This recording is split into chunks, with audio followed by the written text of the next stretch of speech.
नमस्कार दर्शकों, MKT news 24 news channel में आपका स्वागत है। नायगांव पुलिस को मिली बड़ी सफलता, 50 लाख का गुटखा से भरा कंटेनर जब्त। मुंबई अहमदाबाद महामार्ग पर गुटखे की बड़े पैमाने पर हो रही तस्करी पर द मानवाधिकार फाउंडेशन ने नायगांव पुलिस की मदद से बड़ी कार्रवाई करते हुए रोक लगाई। पुलिस ने कंटेनर चालक को गिरफ्तार कर लिया है, जबकि गुटखा तस्करी का मुख्य आरोपी शौकत फरार हो गया। नायगांव पुलिस मामले की जांच कर रही है। मुंबई अहमदाबाद महामार्ग से बड़े पैमाने पर गुटखे की तस्करी हो रही थी, जिसकी जानकारी द मानवाधिकार फाउंडेशन ने 29 मार्च 2025 को मंडली पुलिस थाने, पेल्हार पुलिस थाने, वालीद पुलिस थाने, नायगांव पुलिस थाने और पुलिस उपायुक्त पूर्णिमा चौधरी को पत्र देकर दी थी।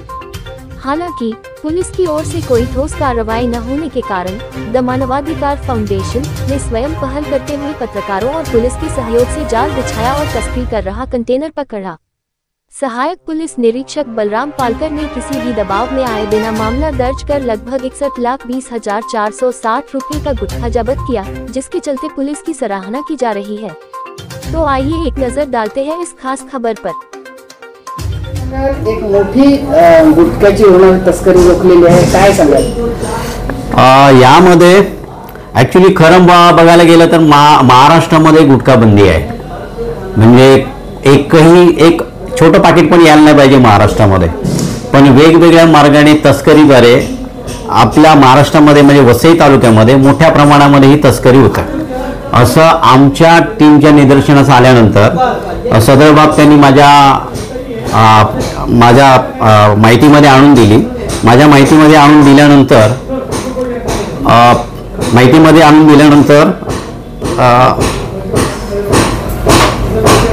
मग आम्ही सर्व पोलीस स्टेशनला म्हणजे मांडवी, पेल्लार, वालीव, नायगाव आणि या पोलीस स्टेशनला आम्ही पत्र दिलेलं आहे आणि DCP मॅडम आहेत चौगुले मॅडम, त्यांना पण पत्र दिलेलं आहे।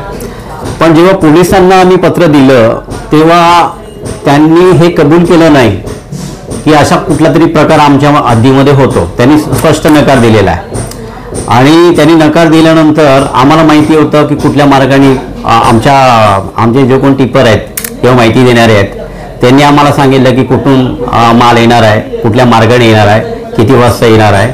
त्याप्रमाणे मग आम्ही मीडिया आणि आमचे कार्यकर्ते, द मानवाधिकार फाउंडेशनचे कार्यकर्ते यांनी तिथे फिल्डिंग लावली आणि फिल्डिंग लावून तो माल पकडून दिला आणि तात्काळ पोलिसांना खबर केल्यानंतर पोलीस तिथे आले आणि हा जो टेम्पो आहे MH04LQ9820 हा मोठा टेम्पो आहे आयशरचा, तो पकडला गेला बाफाणेजवळ आणि मग तिथे याच्यावरती API बलराम पालकर हा अत्यंत धाडसी अधिकारी असं म्हणायला पाहिजे, कारण माझ्या माहितीप्रमाणे मी असं ऐकलं की त्याच्यावर प्रचंड प्रमाणात दबाव होता वरून, पण त्यांनी कोणालाही न जुमानता प्रत्येकाला नम्रपणे आणि आमच्या टीमनी पण ते धरून ठेवलं की नाही कारवाई झाली पाहिजे, FIR झाला पाहिजे।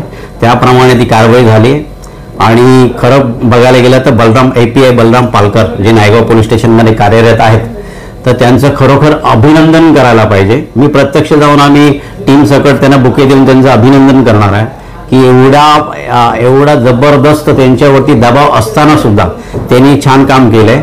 जवळपास 65 लाखाचा माल पकडला गेलाय।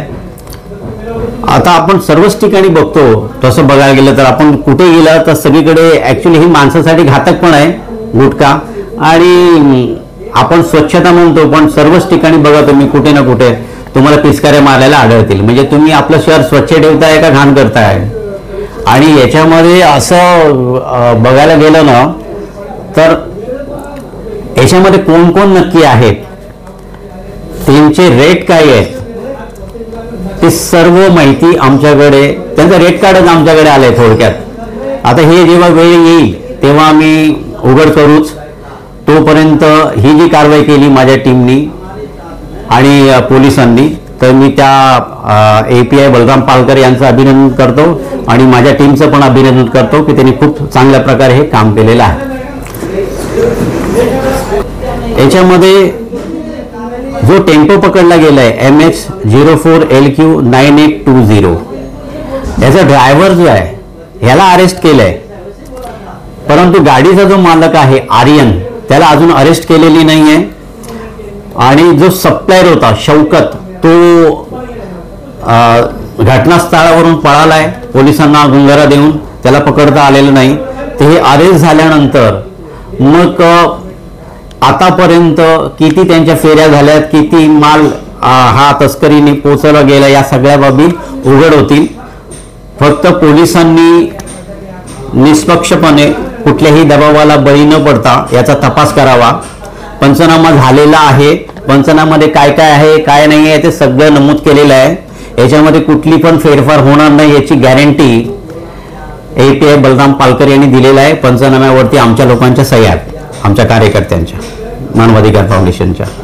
तर त्याच्यामुळे काय आम्ही बिनधास्त आहोत की कारवाई चांगल्या पद्धतीनेच होईल. धन्यवाद.